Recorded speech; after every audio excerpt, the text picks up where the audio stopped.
दीदी नमस्ते। मैं की नमस्ते दीदी। और हो कैसे हो? बहनी हम तो ठीक है, तू कैसे हो? का बताई दीदी, ऐसे हमारो धीरे धीरे सर की जात बा। अच्छा अच्छा का मतलब समय बीता जात बा। अच्छा और ठीक है ना? एकदम ठीक है बहनी। चला ठीक है, चाहे हो। हाँ। अरे मैं दीदी नमस्ते हो। नमस्ते नमस्ते, कस हो? ये छोटको क्या है? देखा, हाँ हम तो उसी कुछ पूछना चाहती हो मुझसे। हाँ छोटका, ये बतावा, आज तोहार तबीयत बड़ा डाउन लागत बा। का करी दीदी, मैं डाउन हो गई हूँ घूम घूम के। अच्छा, हाँ। आए दवाई ववाई करायल पगलो। अच्छा, और सब बढ़िया बा हाँ दीदी? सब ठीक बा। जीजा कैसे हैं? अरे पगली, तू तो जीजा के चक्कर में पड़ी रहा। तू कोनो बात बका रे। हाँ जीजा तोरे ठीक है? ठीक है। हाँ बता दो, पूछत रहा। अच्छा ठीक बा, बताई दे। अरे मैंने बोली दीदी नमस्ते। नमस्ते नमस्ते। और दीदी बढ़िया है? हमार ठीक बा बिट्टू। और का हाल है? ठीक है बा, तू अपन कहा। हमार बढ़िया है, अपने बताओ ठीक है ना? हमार एकदम ठीक बा, एकदम टनाटन। यही ऐसे समय बीता जात बा। ठीक है ठीक है। अरे बड़ी वाली दीदी, मैं बोली आपसे नमस्ते। नमस्ते नमस्ते, राय बरेली वाली। ए दीदी यार, हाँ का हाल यह है? आए सब जने हाल है, पूछबू का? ठीक बा हाल। ए दीदी तू कैसे हो? हमरो सब बढ़िया है एकदम। हार बढ़िया नहीं बा, तोहार आदत हो जात बा खराब।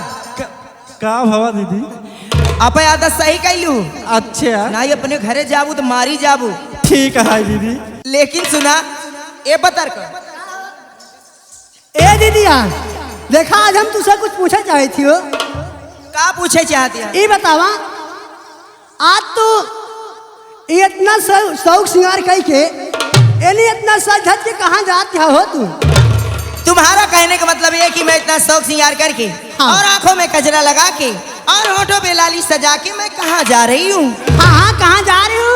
ए दीदिया, का हो? का बताई, हम जाती है दिल्ली। दिल्ली जाती है घूमे।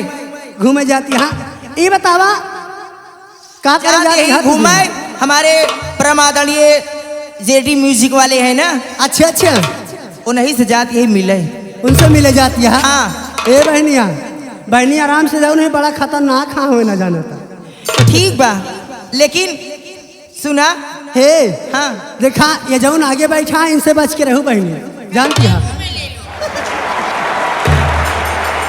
लेकिन सुना, अगर तो का हमारे साथे चले बा, हाँ ते आवा चली, लेकिन कुछ कहत की। ए दीदी, बड़ी वाली दीदी, मैं आपसे कहना चाहती हूँ, का? सब जने चली, मैं भी जाऊंगी। अरे राम हो, कहा मतलब तोहारो मन करता है चले का? हाँ चला ठीक बा, अगर तोहार मन करता है चले का, हमारे परमादरणीय जेटी म्यूजिक सेंटर वाले से मिले मन करत बा। हाँ, ते आवा जेटी चली, जी से। लेकिन कैसे? सबसे ज्यादा इनसे मिलने का मन करता है मेरा। ओई माँ, कैसे चलबू हो दीदी? ए दीदिया, लेकिन सुना, अरे बहनी फागुन लागबा हो। हाँ दीदी, हम तो भूल गई रहे हो कि फागुन लग लेकिन सुना, आवा चली। हो सरी सैया मटरी गदरानी, पिया हो लैया बा चुंदरिया धा। सरसैया मटर गदरानी, पिया लैयावा चुनरिया धानी। हो सरी सैया मटरी गदरानी, पिया हो लैया बा चुंदरिया। वो सारे सैया में दारे गदेराने, पिया लैया वा चुनरिया धानी। लैयावा चुनरिया धानी।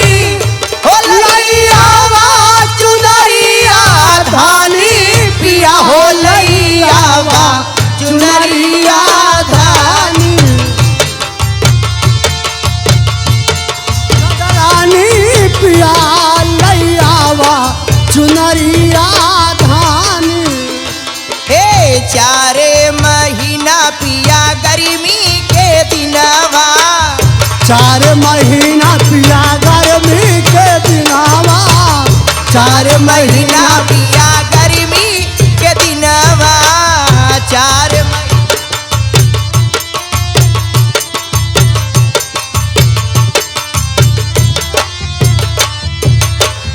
गर्मी के दिनवा बहिनी गर्मी के दिनवा, गर्मी के दिनवा सखी गर्मी के दिनावा, गर्मी के दिनवा सखी गर्मी के दिनावा। हे भला बेनिया डोलावयाल सानी, हो भला बेनिया डोलावयाल सानी, पिया हो लैयावा चुनरिया होली है।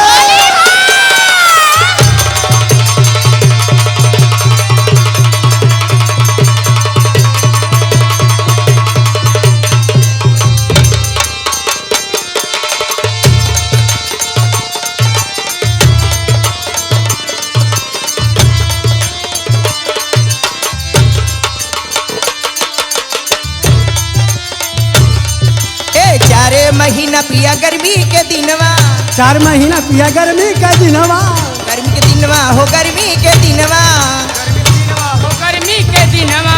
हे भला बेनिया डोलावा लसानी, हो भला बेनिया डोलावा लसानी, पिया हो लैयावा चुनरिया धानी।